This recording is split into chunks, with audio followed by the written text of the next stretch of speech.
Bom dia a todas e a todos. Meu nome é Ricardo Campos, eu sou docente na Faculdade de Direito de Frankfurt, na Alemanha, e sou presidente do Legal Front, um think tank no Brasil voltado para o fomento da economia digital, das melhores práticas regulatórias para o fomento de novas práticas e novos modelos de negócio dentro do Brasil.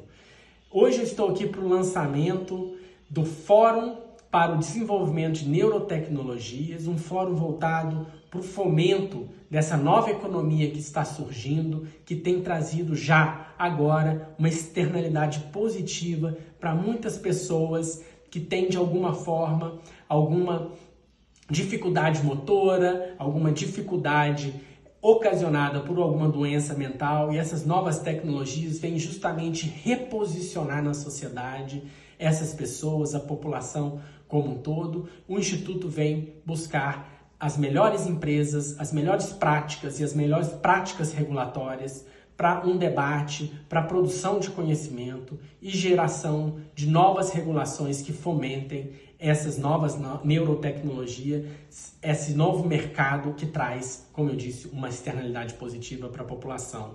E lembrando que já atuamos dentro do Instituto, de uma forma concreta, dentro do novo Código Civil, conseguimos implementar os neurodireitos. Isso foi um projeto do Instituto que foi liderado pelo Humberto Fazano, Amanda Schmidt, e conseguimos implementar, eu então enquanto membro da comissão de juristas eleita pelo Senado Federal, junto com os demais membros da comissão, conseguimos colocar essa nova geração de direitos digitais, os neurodireitos, dentro do novo Código Civil, que hoje está no Senado Federal como anteprojeto de lei apresentado pelo senador Pacheco. Convido a todos para o nosso Fórum para o Desenvolvimento de Neurotecnologias. O primeiro episódio será com uma empresa muito importante que já produz muito conhecimento através dos seus aparelhos para o mercado de neurotecnologias, é Emotive. Eu convido a todos para assistir, acompanhar e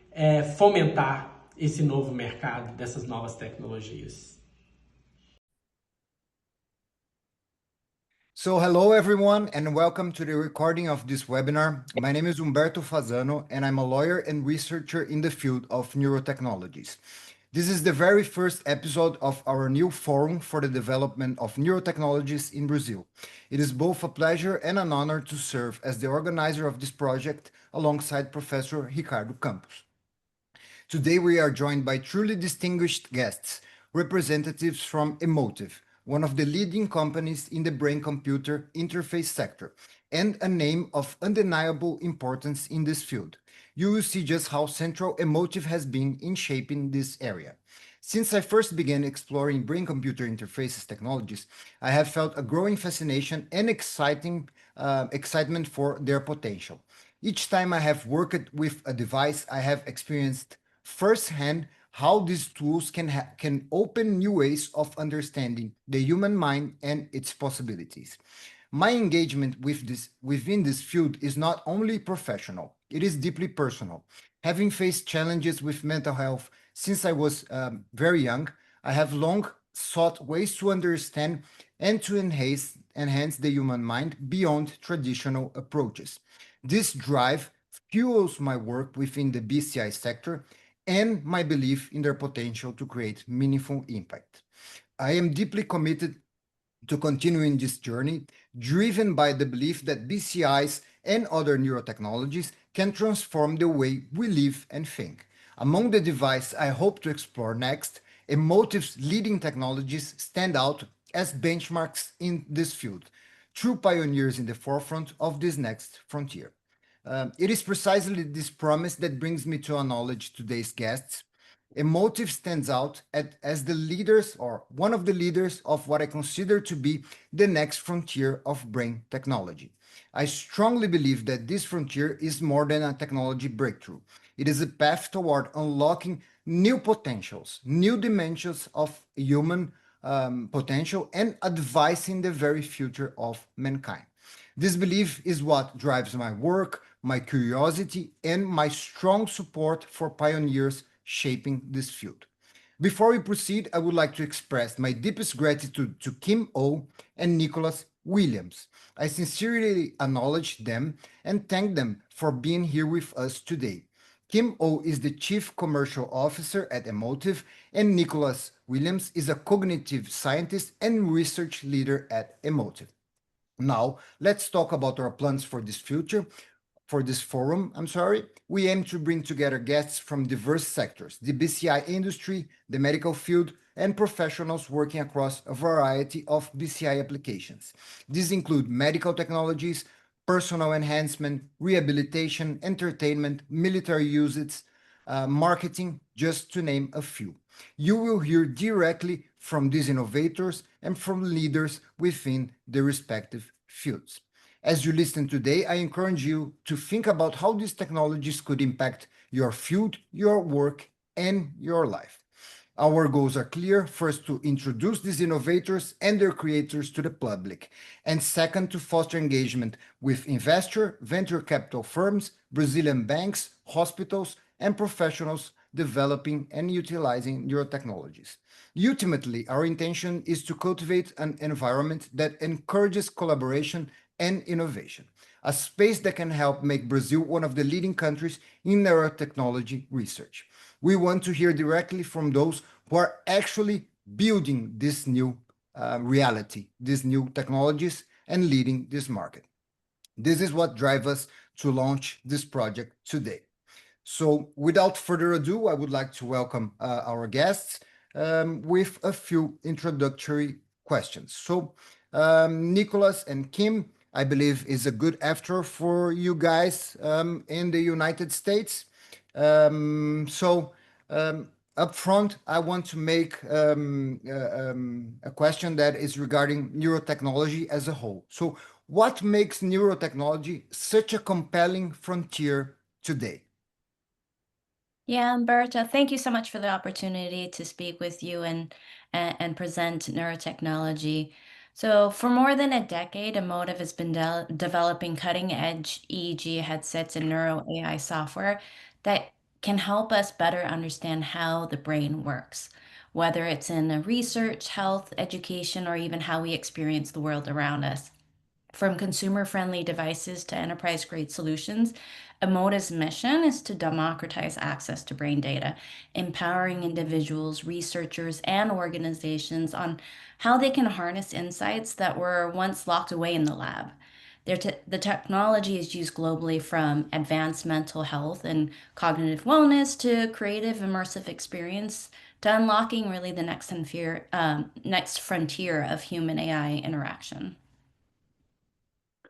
And I think that what makes it such an exciting frontier to be on is the fact that we are really kind of at this inflection point with the technology. So the underlying tech has been around for a long time, but we now have kind of a combination of neuroscience knowledge, compute power as well, and the kind of to enable AI applications, as well as the hardware where we've got wearable sensors, and that's going to really let us unlock a big variety of applications over the next decade and beyond, and kind of give us the ability to pull things from this neural signal that have been hidden, I guess, for a long time. Even though we've been able to measure that signal for a long time, there are a lot of processes that have been, up to now, not been able to be interpreted. Yes, and it is exciting. Those are exciting times where we try to unravel the mysteries of the brain, if I could say it like that. So now let's dive into the specifics of Emotive, and especially in Brazil. For those of us who are new to Emotive here in Brazil, how would you introduce the company and how its technology it's being used today, whether in health, education, or everyday brain wellness? Nick, you want to take this one? Yeah, I'd take that one. So essentially, we as a company We founded a little over 10 years ago, and we made consumer-grade EEG systems. The first that was available direct to the consumer, where before these types of systems had been relegated to labs and medical clinics. So first and foremost, we were kind of established as a hardware company. But this consumer-friendly these mobile EEG systems did begin to see quite an uptake in the research realm because they were easy to use. They unlocked not research in the lab for funding constrained researchers, but also research outside the lab. So being able to take paradigms that traditionally were constrained to very controlled specific conditions, which is good when for science purposes, but also there's a lot of questions to answer outside of the lab. So we were really able to unlock that aspect of research. So now we are making neurotech accessible across a wide range of applications, from classrooms or workplaces or clinics, and now to individuals in their everyday life for their own mental health or self-quantification with apps to track cognitive stress or attention and wellness. Thanks for that, Nicholas. I myself use a few devices for self-quantification, for meditation, and to have my mind a little less busier on a daily basis. And I'm quite amazed of what these new gadgets, these new hardwares can do. Moving on with our Humberto, just to yes, add to please, that, Kim. EEG has been around for over 100 years. So, Yes. what Emotive has done is taken the measurement of the brain and EEG and made it wireless, portable, easier to use, and more affordable. We've broken up the technology to provide an SDK that allows developers to be able to hook into the APIs and build on top of that, but also now provide in a wearable form factor that really empowers people to start building baseline data on their brain.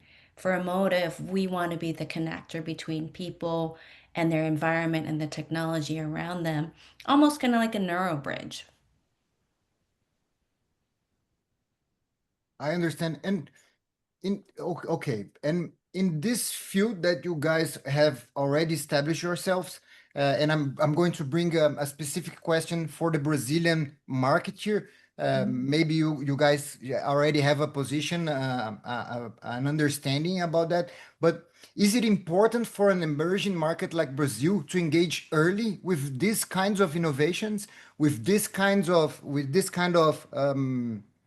democratization of EEG technology, for instance? Absolutely. We're not looking for just consumers of the future technologies. We want active shapers of them. And so we're looking for partners and early communities, early adopters to really help to bring this into the frontier. I think, if BCI innovation is constant, and just to take a step back, BCI is brain computer interface. If BCI innovation is concentrated only in the developed markets, the resulting tools, standards, and even use cases might not reflect the needs and realities of countries like Brazil. So engaging early allows researchers, educators, and entrepreneurs from all over to really influence how neurotechnology is going to be designed and applied in their own context. Um, I by think that's an important point. I didn't mean to cut you off, Kim, but what you were talking about with making sure that it is reflective of the development of the technology, is reflective of the values and needs of Brazil. That kind of speaks to the equity of technological development, right? Making sure that these types of breakthroughs, they're globally distributed, and they're not just confined. The benefits of this type of tech isn't confined to just a few countries, because there's plenty of examples where maybe at the beginning of technological development that may have been the case. So we are very much driven by the mission of of making this technology accessible all around the world. And I think that's been borne out over the last 10 years by the global distribution of our users and unlocking the ability to leverage and deploy this type of technology for groups who wouldn't have been able to otherwise. Yeah, and this is one of the most impressive aspects of neurotechnologies. For me, their potential to enhance human life, to enhance brain capacity, and I guess that I don't guess, but I believe that this should be put in the hands of everyone, especially in Brazil, where the social gap is so big. When we keep these powerful technologies only in the hands of like rich people or people that already have a lot of advantages, this has the potential to increase this social gap. So I'm pretty amazed by your role in really expanding and considering the importance for us as an emerging market to be a part of this new ecosystem. Yeah, and I think it's important to note that, I've been doing this for over 15 years, really investing my career in building out this business and this space, this industry, and this technology.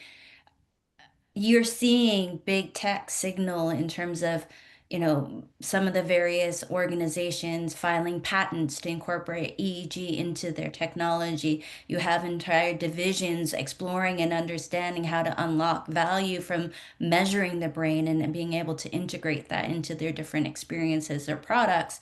But for Brazil, by investing in skills and the infrastructure and research now, you're really going to build a knowledge base in terms of how and local expertise that can pay dividends for decades. Being able to support the innovation ecosystem, academic research, and new commercial ventures ensures that you guys are part of that story and evolution of neurotech. And I think Yes, Brazil yeah. does have a solid foundation on which to launch these types of initiatives. I mean, you have a strong scientific community over there, a growing digital health sector. I think that with these types of with these components, I think you can really accelerate neurotech innovation in Brazil, particularly if the access starts early. Yeah. I believe that there are a few people who will watch us, who will watch this webinar, who will be excited about your views about how Brazil can participate and how students and developers should engage and can engage in this new field. And I say new because we see it as new, the development, at least of BCIs, but as Kim has told us, the EEG itself is more than 100 years old. So, guys, before we keep talking about the neurotechnology and emotive, I wanted to make a few personal questions here, just to know a little bit more about you guys. I'm definitely joined by some amazing people here, and I want to share. I want them to share their experience with us. So, in this sense, what drew you personally to the challenges and opportunities presented in this field? Well, as far as being drawn to the field, I mean, the human brain is, kind of like the last great frontier of human biology, right? It's an extremely unfathomably complex organ that we're only beginning to understand on a superficial level. But it's also deeply personal. It's basically the summation of what we think and feel and our identity.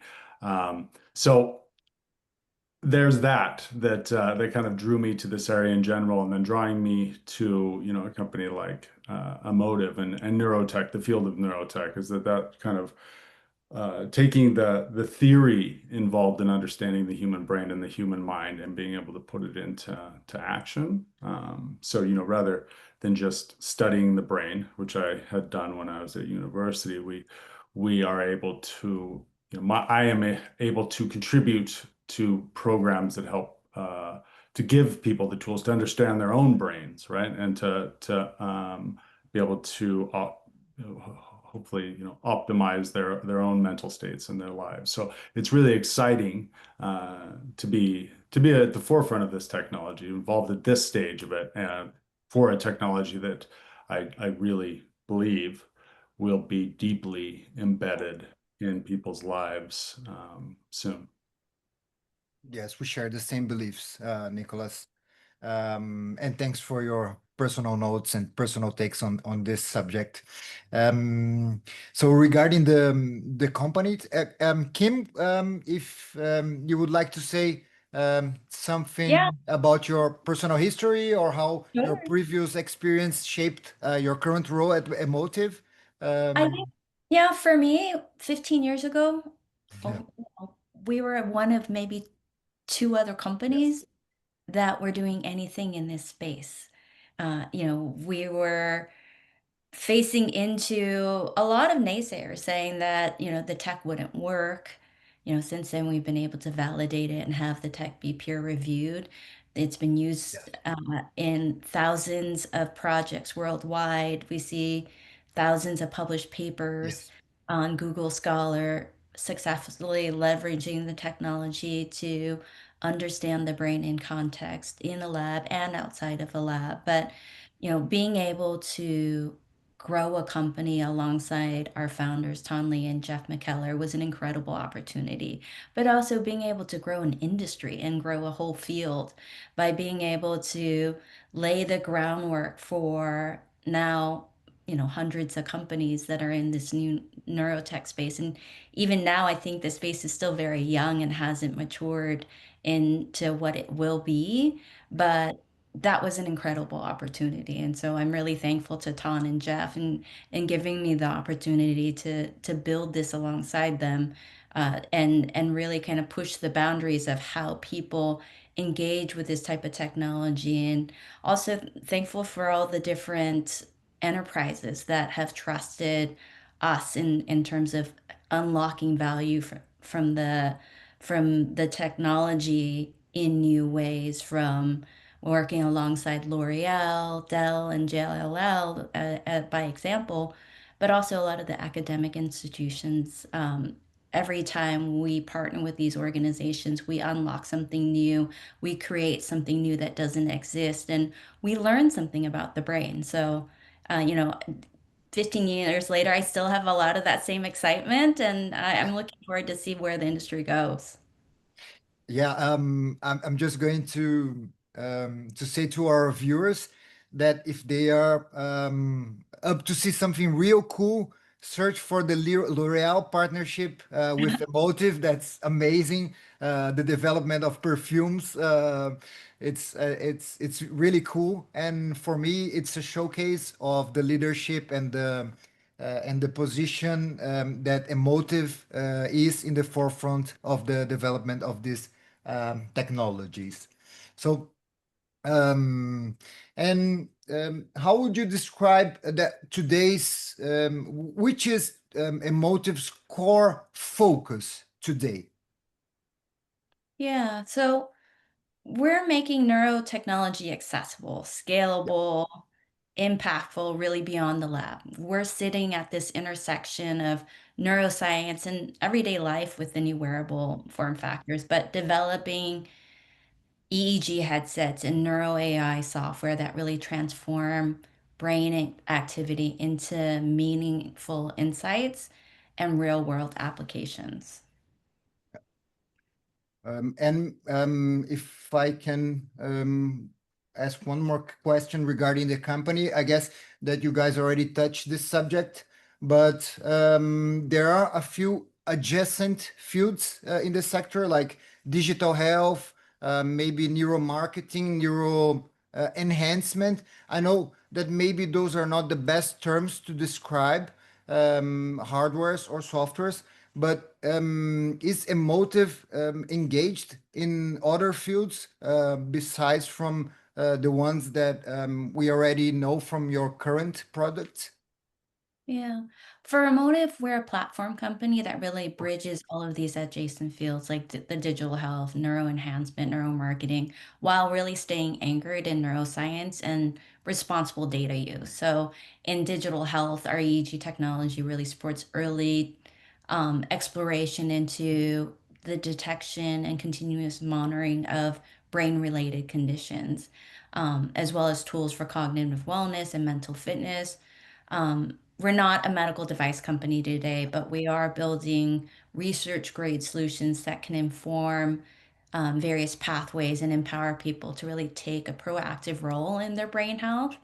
In the neuro marketing field, our technology is really widely used to measure consumer attention and emotional responses, really helping brands and researchers to go beyond what people say to uncover how they really truly experience products, media, and environment.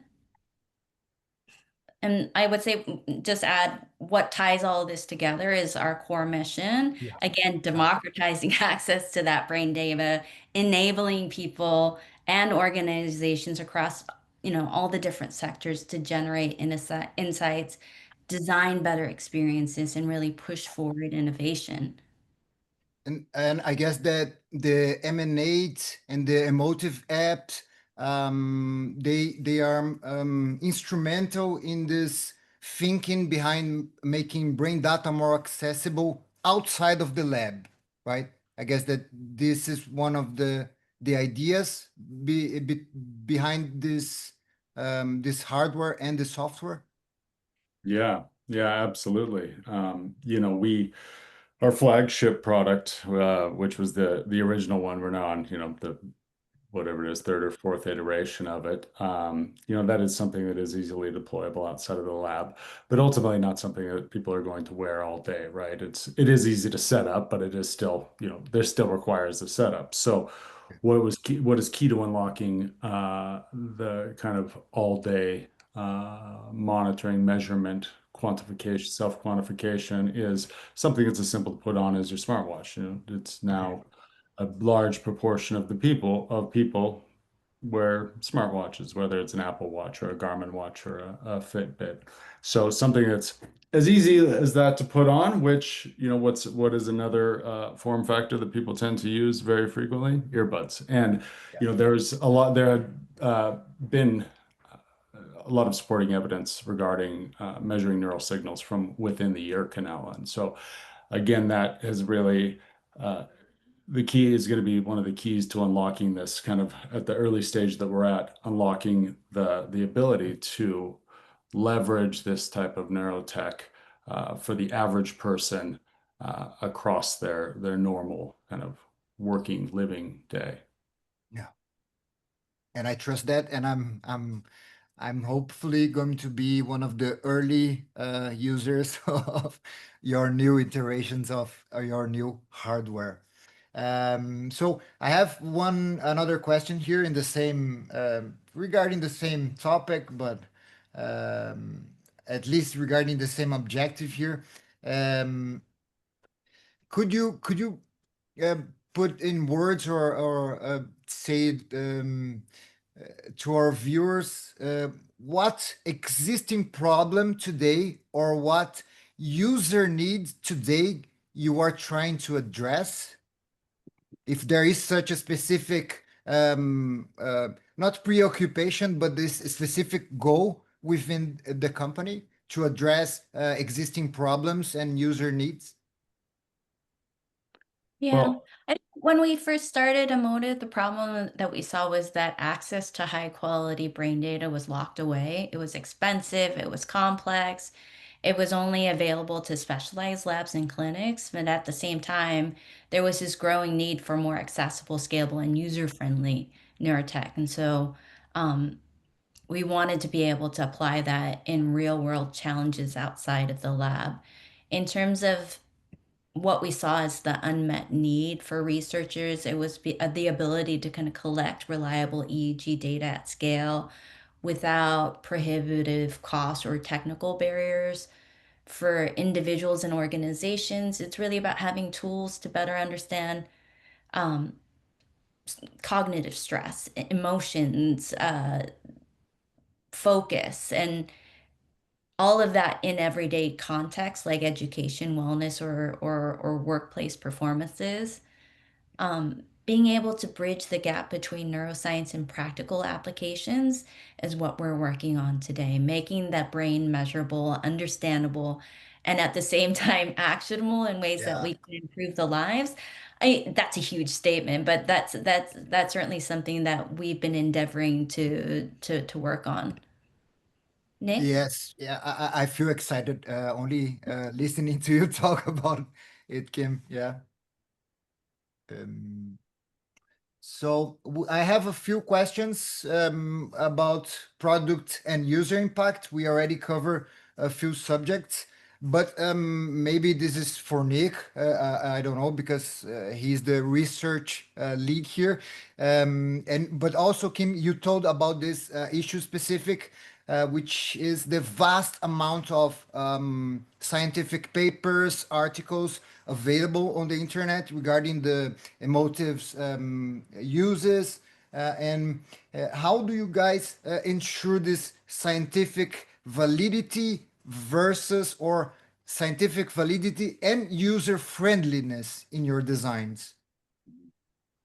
Well, when we were lucky to have a founder that was deeply talented in signal processing, and I believe he was a laser physicist.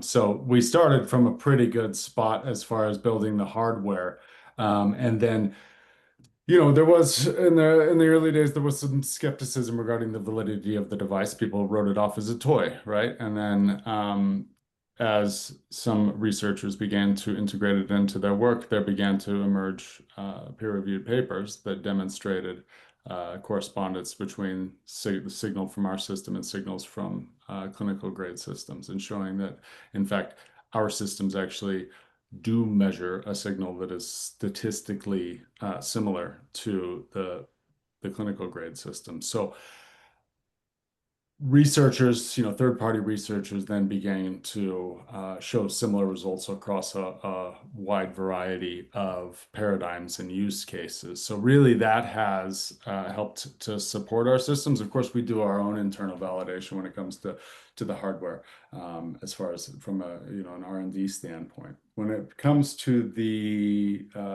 our algorithms, our performance metrics, we collect data in-house for those. So when we develop these cognitive detection algorithms that we call performance metrics, so things like attention or cognitive stress or cognitive load, we will bring people into our lab and we'll put them through tasks that we know evoke varying levels of these dimensions. So these tasks are they're pulled from the scientific literature, the neuroscience literature. So these are supported, validated paradigms. We collect the data, and then using that data, we can build machine learning models, and we can train these models. We can test them and validate them. That's wonderful, Nick. Thanks for the clarification. I'm going to jump now to the international trends topic of our discussion. You guys have any thoughts on what emerging applications? First, which neurotechnologies or applications are currently attracting the most attention and specifically the more investment? Which applications are in the heads of investors, of bankers? Do you want to speak to that, Kim? Yeah, I think talking about the new wearable form factor and the work that the foundation model, Nick. Yeah. Okay, talk about that, please. Yeah. As far as like what is it, attracting most attention and investment, I think it's unlocking the signal for specific use cases. So we've got there is a spectrum of of use cases from, individual self-quantification. We've kind of touched on these before. So there's the mental health and wellness tools for stress and anxiety, and potentially markers for early markers for health decline. I think that is starting to get some attention. There's also the brain-computer interfaces for accessibility and control of systems. So this might be controlling prosthesis or controlling a wheelchair with thought for people who have motor difficulties. A lot of attention is given to neurotech that is predicated on invasive measurements. So actually implanting electrodes into the skull. So things like Neuralink, which this is extremely impressive technology, and giving people back some functionality that they lost is absolutely incredible. For the average person, we're not going to have electrodes in our skulls, right? So that's kind of where we come in, as the non-invasiveness, being able to interpret a signal that is it's it's noisy because it's on the outside of the scalp. It's it's the strength of the signal is a lot less because it's got to go through a lot of soft tissue in your skull as well. So we've gotten pretty good on the hardware stand front as far as picking up and measuring that signal. And now a lot of what I think the development just in generally in the non-invasive neurotech sector is going to be decoding the signal that is in there, and then making use of that signal for these different applications. So to go back to the question, I mean, there's there's a variety of applications. One I didn't touch on is kind of a human factors. So you earlier brought up neuromarketing. That is an aspect that is attracting attention. We've been involved in that space to some extent. Neuroergonomics as well. So again, Kim had mentioned a previous project, examining workflows and work habits of people, and how they perform in different environments, or how their brain processes information in different environments, to help start to kind of optimize design and engagement. So I think that there's a spectrum of areas that are attracting attention and investment at the moment. Okay, in the development of neurotechnologies, maybe that's not a question for only for emotive, but maybe you guys can clarify and help us understand. But are there main challenges for a company, a neurotech company, for bringing neurotechnology to the market, new technologies, being that hardware or software? EEG is a really difficult signal to measure. You think about, where it originates. The neurons in your brain fire, they emit this electrical impulse that has to travel through your brain matter, your skull, your scalp, your hair. And so that inherently it's difficult to be able to build out hardware for. Yeah, and I think that there's technical challenges, and then just awareness is as far as like bringing something like this to market, or finding product market fit. I think people just generally don't or are not aware that this tech is ready for everyday use. And then so it's a matter of kind of educating people and demonstrating the value, right? And of what this tech can do. And it's not always an easy sell by any means. And then I think, we also need to, there's an ethical component to it too. We need to balance the innovation with, responsible standards. I think we do a pretty good job of it, don't we, Kim? Yeah. As far as, ethical and good stewards of people's data. So, there are definitely challenges, but I think also on from a business standpoint, being able to scale adoption globally, you're working to make the technology accessible across different regions and price points. which means navigating different healthcare systems, education, research ecosystems worldwide, each of their own regulatory and cultural, and I would say even infrastructure realities are something that, on a business standpoint, as an organization, as a company, um, navigating that is quite intensive and potentially overwhelming. Oh, okay. So touching this specific aspect, has Emotive considered Brazil in its expansion plans or initiatives? And here, I really hope that you did. Yeah, absolutely. That's part Yeah. of part of the reason why we're here today talking to you. Definitely, definitely, yeah. Yeah, again, I mean, it's, there's a vibrant academic community in Brazil, growing digital health ecosystem. So I think it does make it a natural partner, particularly, largest healthcare market in Latin America. Yes. So, and I think Yeah. it's poised to boom as far as the digital health. Yes. And people are excited about what you guys do, about this neurotechnology sector. I mean, students, medics, physicians. We have hosted a few events here in São Paulo, and the interest it's quite remarkable. So as And we would like to plug one of my favorite projects that I would have the Okay. pleasure of working on. Yeah.